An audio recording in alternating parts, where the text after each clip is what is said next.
You want to judge people by their principles and not yours. You want to you want people to be judged by the way that they live, by the way that they handle situations, by the way that they say that they want things done. Because if you start living by your standards, living by if you judge people by your principles, they never really might be able um, to handle or I can't think of the word right now. Give me a second. They might not be able to live up to those expectations that you have as principles. So, you know, you really want to avoid judging someone from what you say should be done and what they should and do it from what they say they should be done, but not in a negative way. Like, and you want to let the other person do most of the talking. A lot of times you deal with a lot of people that want to do the talking. They want to talk themselves. They'll talk themselves into agreeing with you if you let them. They might. A lot of people do that. Hey, this and this and this, and they be like, you know what? And they'll talk themselves into actually, into that subject and seeing themselves agreeing with you off of what you're saying. You want to ask them, ask a lot of people questions and keep them talking, especially the ones that like to talk. That's been a big one for me is asking questions. Just asking them questions that may get them to talk to see what you're saying. And another big one for me is hey, I disagree. I may be wrong, but and then begin what I was about to say because that makes it's humbling me. It's not saying you're wrong. It's saying I just disagree. Now here's my opinion. What do you think? Am I right? Sometimes you can change your mind by just listening and not talking. And like I was saying earlier, some people will sway themselves just by being able to talk so much that they'll go off. I'm an overthinker. I've just figured this out about myself. So me talking a lot, especially with a person wants me wanting to see, if I'm talking a lot, I may be able to see your point because I'm thinking. I'm like, okay, you're right. You want to ask their ideas. You want to plant the seed. You want the results and not the credit. That's been a good one for me as well.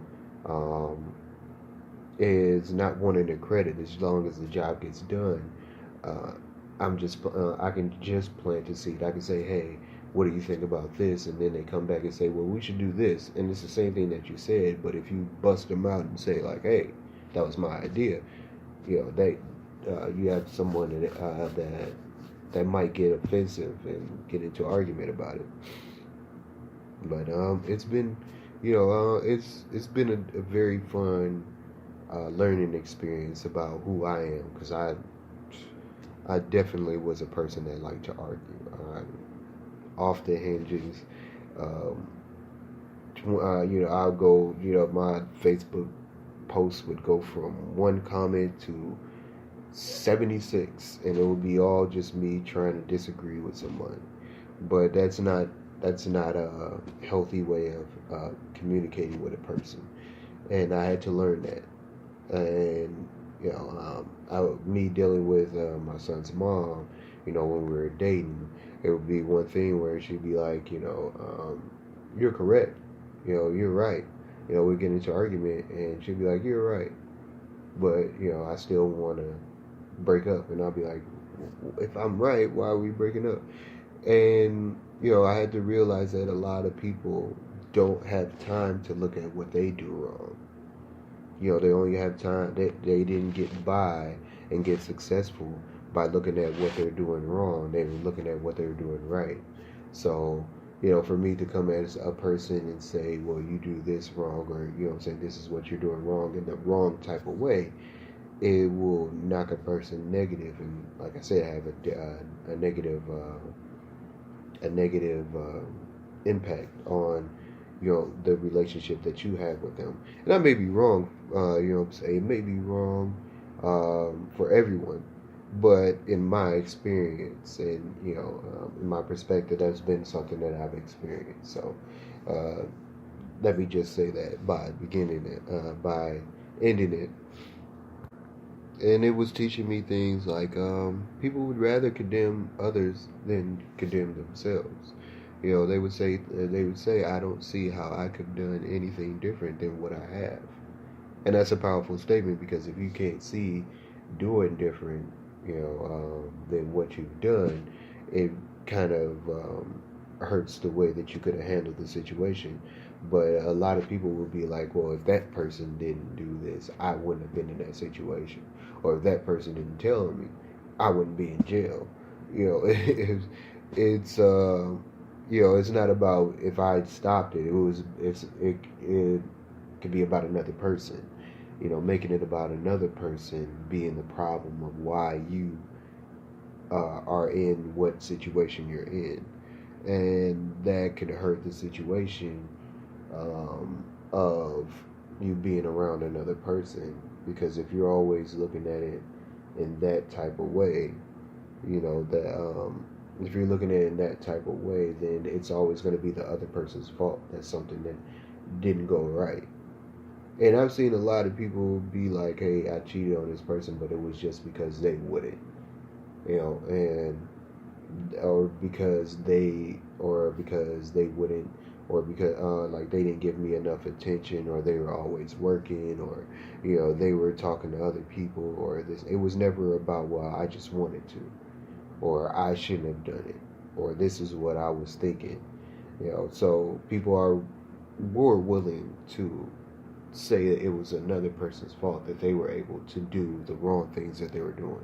And this is the thing I was learning in the book, and I was like, oh man, it hit home because I've been that type of person. I've been everything that I've seen in this book. I've been that type of person, and that's why I wanted to change it, because I've seen myself be like, well, if it wasn't for this, I would be able to do this, or if it wasn't for that, I'd be able to do that. And I was looking at another subject, and I was saying to myself, I'm looking at what I don't have.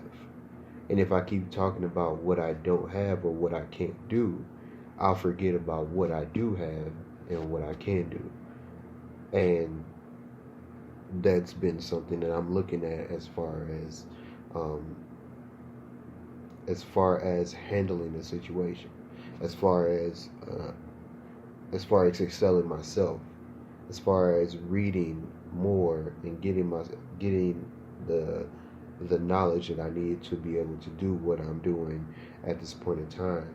I want to look at what I do have as far as my microphone, my equipment, um, the way that I sound, the way that I do things, the way that I dress. I'm not looking at or bills I pay, car I drive, whatever is going on in the situation. I'm not looking at what I don't have or what I can't do. I definitely will be looking at everything that I can do for every subject. Even if it's just a little bit of effort that I put into it, a lot of people will see that and be like, you know what, okay, this guy's trying, and that's at least something. They'll go for something. Not for everybody, but for me, I'm hoping that a lot of people look at that and say, well, this guy's trying. So, he has a skill. He knows what he's talking about. He does his studying. He's positive. Um, let's give him some type of credit for what he's doing.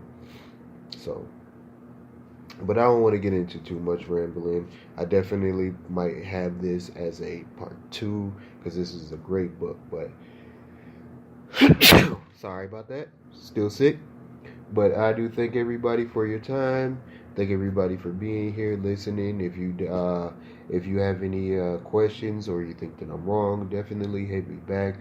Like I said, this is just my perspective, my opinion, and I'm definitely just giving what I think would be the answers to questions that people may have, or the ways that I think people can change and become a positive group. There's a group on Facebook. It's called the Good Dad Group. Look at that, and for all the good dads, it's not for any moms to jump in, but it's a positive group that's out there.